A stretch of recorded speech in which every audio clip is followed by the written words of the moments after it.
Hey guys, this is Aaron, and today I've got something a little bit different for you. My favorite videos to watch on YouTube are the top tech under 5, under 10, under $1 even.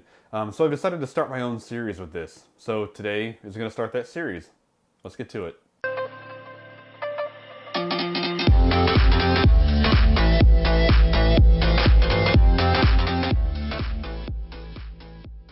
Just to start with, on this channel I do tech reviews on the tech that I own and love and that I think you're going to find pretty cool too. So if you're new here, please consider subscribing.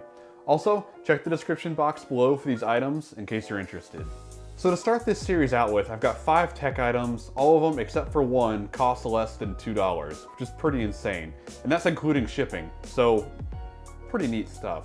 4 of them I think are worth getting, one of them not so much, but let's go ahead and start in with the first item. So for the first item, we're starting off with a Samsung microSD to SD card adapter. This is pretty self-explanatory, but super helpful with it only being 98 cents to grab a couple of these in case you lose the adapters that come with the SD cards themselves. I didn't notice any kind of variancy in data transfer rates with this aftermarket one that was under $1, or the one that came with my SanDisk micro SD cards. So for, like I said, less than $1, you might as well pick up a couple just in case. Now the next item that I have is a simple headphone case for your headphones. It will fit basically any standard pair of earbud type headphones, but will also hold my QI7 wireless Bluetooth headphones. It's a bit of a tight snug, but it does fit those as well. So this can fit a wide variety of different headphones. So this case does have a hard shell to it, so your headphones or whatever other accessories you toss in here, if you throw them in your bag or if you toss it on the ground, or something, they're not going to get hurt. They'll stay protected just fine. There is a net inside of the case on one of the sides where you can either put your extra ear tips from your headphones or some extra AA or AAA batteries or something, whatever you can really fit inside of that pocket. It'll fit there just fine. And for $1.26, why not have something like this? Why throw your earbuds into your backpack for them to get tangled? When you put them into a case like this, so you always know where they're at and you know they're not going to be tangled when you take them out if you fold them properly when you put them in. So the next product that I have is actually a really cool one. It's a full USB to micro USB adapter for an Android cell phone, a tablet, or something like that. It's from a brand called MiXZA. I don't know how you would say this, MiXZA, so it's kind of a weird name to say. But the whole purpose of this is so that you can plug a full-size flash drive into your Android phone or your tablet or something like that. And really the benefit of this is that you're able to transfer music or files or something like that from your friend's flash drive or from your own flash drive without having to plug your phone into a computer, which that's a total first world problem, but I don't always like plugging my phone into my computer. And with this adapter, I can simply just plug my thumb drive into the adapter, plug the adapter into my phone, and then transfer the files off of it as I see fit. In my testing with this, the device works just fine. Pro tip though is that you do need to have your flash drive formatted as FAT32 and not NTFS, and that's simply an OS restriction. Android reads FAT32 flash drives, it won't read NTFS. This device only costed 52 cents or costs 52 cents. So again, for 52 cents and free shipping, why not? The next item is, unbelievably enough, a full-size MP3 player. Does it look familiar? It resembles a Gen 2 iPod Shuffle almost identically.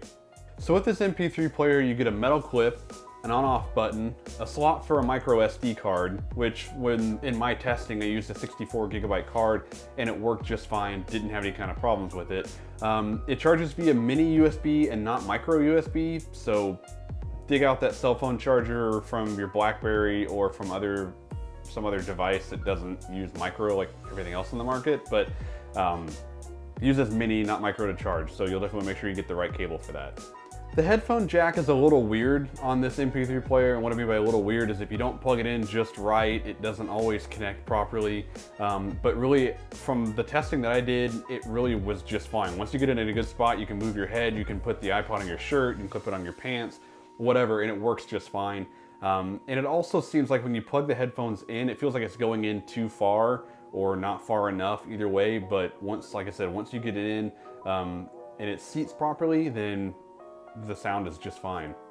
So also in the testing that I did, you can expect somewhere around 3 hours of battery life with this MP3 player. I really have no idea how long it takes to charge because I plugged it in at say 8 o'clock at night. A few moments later. Unplugged it at 6:30 in the morning, and the red indicator light on the MP3 player when it's charging never actually went off to tell you when it was done charging. So I don't really know how long it takes it to charge, but my guess would be a couple hours. It's really hard for me to tell.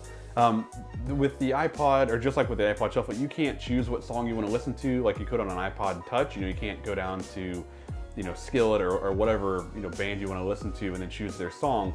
You can either, you can skip, play, pause, go forward, back, and increase the volume, and that's really about it. But for $1.51, what all can you really ask for?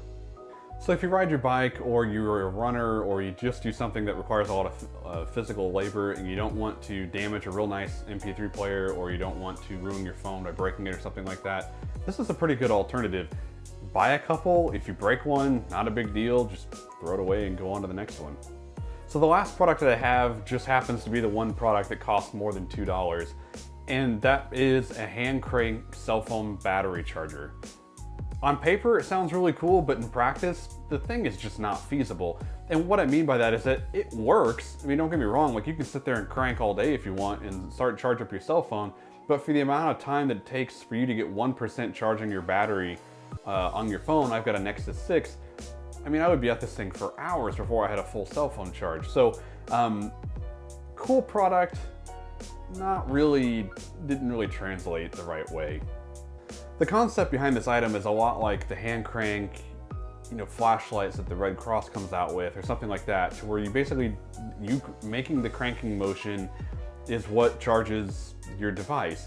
On the LED flashlights, and this LED, a minute of charging gets you 5 minutes of battery life on the light or something like that. But with the amount of power that a phone needs, my hand was actually hurting from twisting the charger or from the crank enough to get enough juice into the phone by the time I was done. So really neat idea, doesn't really translate, and it breaks our $2 rule, but it's $2.39. So that's enough reason not to get it. Well, that does it for my first top tech under $2 video. If you like this video, go ahead and make sure you hit that like button. If you have any suggestions for future videos or any questions on any of these products, please leave a comment down below. I'm happy to answer any kind of questions that you may have. But until the next one, this is Aaron. Take care.